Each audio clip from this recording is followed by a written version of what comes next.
Hey everybody, welcome back to our Gen Con Art Show Artist Series. We're focusing in on card artists that have the last name starting with an S. So we're going to jump straight into what we're covering today. So the artists include Danny Schwartz, Cynthia Sheppard, Joe Slucher, John Stanko, and Crystal Sully. And they have artwork from Magic the Gathering, Argent Saga, Star Wars Destiny, the Lord of the Rings LCG, as well as the Call of Cthulhu LCG. Also, I apologize, I have a bit of a cold. Hopefully you can't tell too much. If you're new here, we are talking about the art show at Gen Con. Gen Con is the largest tabletop gaming convention in North America. It's held in Indianapolis every year, right around the end of July, the beginning of August. We are focusing on the art show aspect of this, which is where artists can get booths and be able to show off their wares. Most of these artists have things like originals, they have prints, stuff like that they sell, and those that have done card art in the past are happy to sign cards for people as well. Most of them do charge for this service, and some of them have cooler options available, things like shadow signatures or doodles and things like that on your cards, personalization, stuff like that. Many of them do charge more for these services. But that's enough details, let's just jump straight into the art. Our first artist is Danny Schwartz. Danny right now has 17 Magic cards is all, nothing from any other games, but his Magic cards are pretty cool, so let's take a look at them. On this first page, I really like the Dream Thief's bandana. It's got really great colors, the background is lovely, has nice deep purples and stuff in there. I also really like Might of the Meek. I like the Bloomborough set a lot, but my son really loves snakes, so this one's kind of a no-brainer for me. I really love everything on this last page for Danny. Just a lot of really beautiful pieces, but on Wings of Gold, has this really cool Egyptian vibe to it. Lots of great colors. It's got an extended art option, so really good one that you could consider getting signed. Okay, up next is Cynthia Sheppard. She has 73 Magic cards and 4 Star Wars Destiny cards so far. She really specializes in, or at least it seems like it to me, she really has like this great way of showing powerful women, which is a great thing to have in the hobby for sure. So we'll just jump straight into her Magic cards. On this first page, we've got a couple of really cool Valkyrie-like angels, but I really like the Ashiok Dream Render. Dream Render. Especially the stained glass version of this. I think that style is really cool and a fun change of pace. One thing I noticed going through Cynthia's pieces is she has a lot of vampire stuff. But then also you run across random cute things like this cat dragon.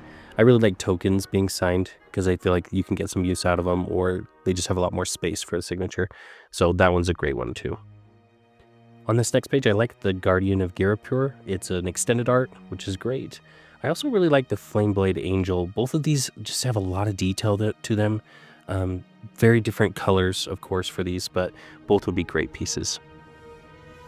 On this page, my two favorites, maybe not surprisingly, are both of the extended arts here. I really like the Mirren of Clan Nel Toth, as well as Audric Lunark Marshall.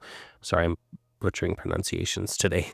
Both of these pieces, very different from each other, but they both show like this determination on their faces. Like you can feel something from these, which I really, really love.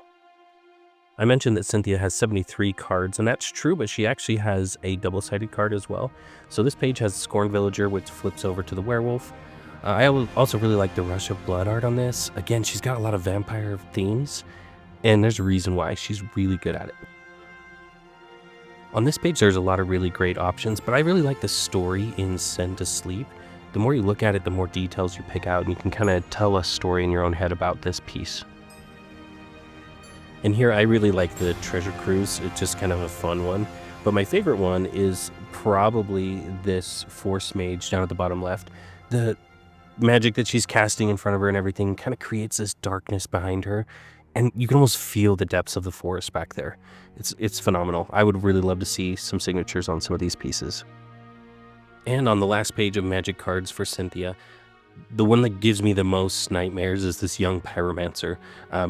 I'm a middle school teacher, and I cannot imagine a middle school boy with that kind of power. That would be horrifying. So for me, that's nightmare fuel right there.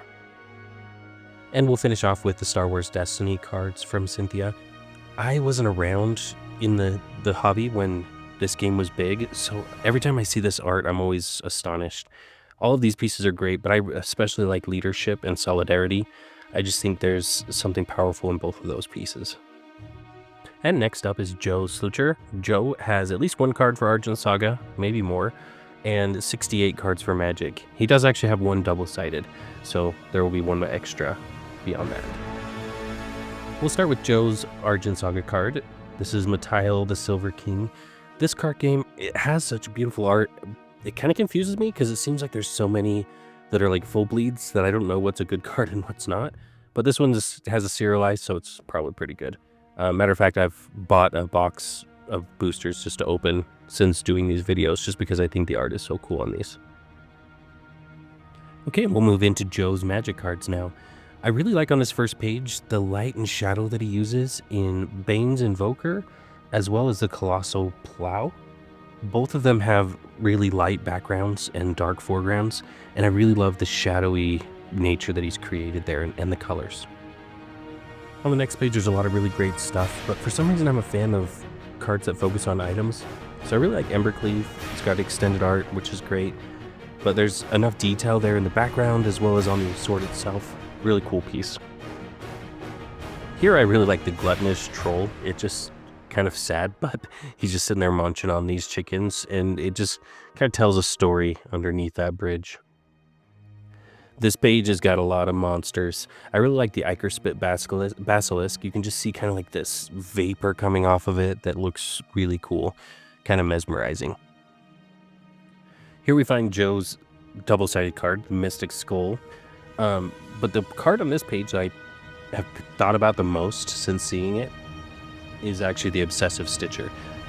For me, for some reason, my mind jumped to, it seems like the Venn diagram for the new generation of people doing needlepoint. You know those funny signs that people make with needlepoint? The Venn diagram between people who do that and play Magic seems to be almost a circle. It's like crazy. So this would be a great gift for one of those kind of people in your life. On this page, I really like the rescue art. It just, again, I like ones that tell some kind of a story with them.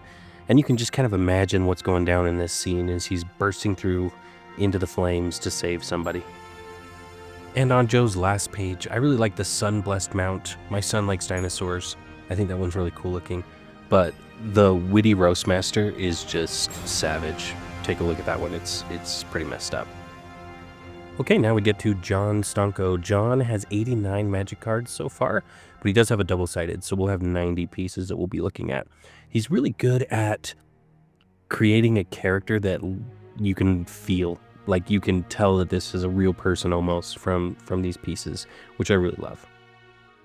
On this first page, I really like Obtruse Appropriation. It's borderless, which is always fantastic, but I also like when cards interact with the framing. So this one you can see it's kind of, the art is almost overtaking the text box a little bit. I think it's a haunting piece, and it's beautiful. This would look great with maybe a silver signature on it. On this next page, I really like Chronicler of Heroes. There's just this centaur telling a story, but there's so many different characters that you can kind of cue into on this piece. I also like Desperate Ravings, just because you can feel the emotion, the madness of this character. On this page, I really like Feeling of Dread. You can just, that whole environment just feels ominous, even as you're looking at this card. I also like the Firebrand Archer. It just seems like a lot of action happening there, and you can sense the movement there as well. On this page, as I mentioned earlier, I really like tokens. So this human, especially being the full card, would be a great one. But I also really like the one at the bottom right, the Kaladin one, Triumph Caster. Sorry, it's hard to read that font.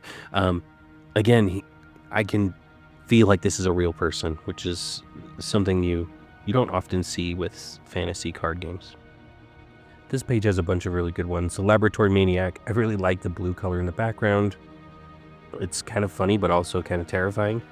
But I also really like the Nolly at the bottom right. So some really great options on this page for signatures. And moving on, I like the Paragon of New Dawns here, as well as the Pirate's Cutlass. I think just finding a sword in the sand opens up a lot of questions that I think are interesting to think about. And on this next page, I have two favorites. I like the Sage of Mysteries as well as the Seasoned Dungeoneer.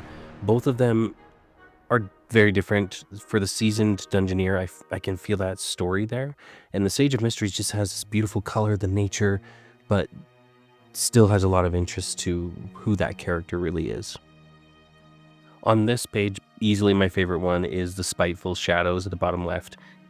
I first just kind of glanced over this piece and just ignored it for the most part, but then I was just building this slide, I looked back at it and I just started seeing all the details and seeing how cool it was that he had the shadows attacking this guy and his reactions to it. Just really cool piece. And on John's last page, I actually like the Young Wolf one.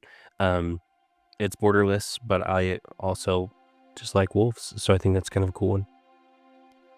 Okay, and on to our last artist. We've got Crystal Sully. She is the mother of monsters. She just loves to create some creepy, cool monsters.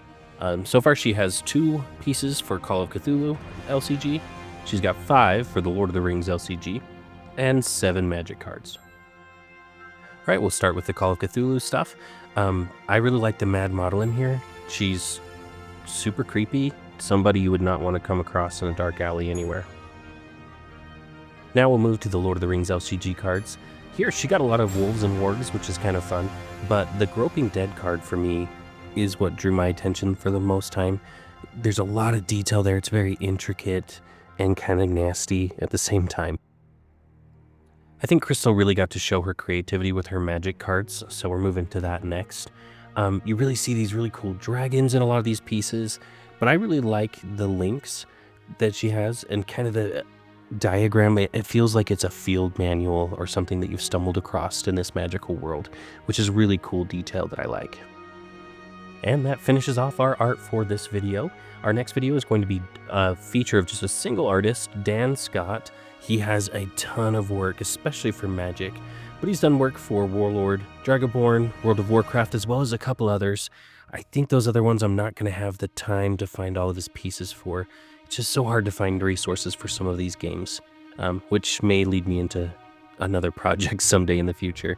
But pay attention for that one. Make sure you've liked this video and subscribe. Please share it with people that are going to be going to Gen Con so that they can start getting their cards ready. As always, thanks again for listening.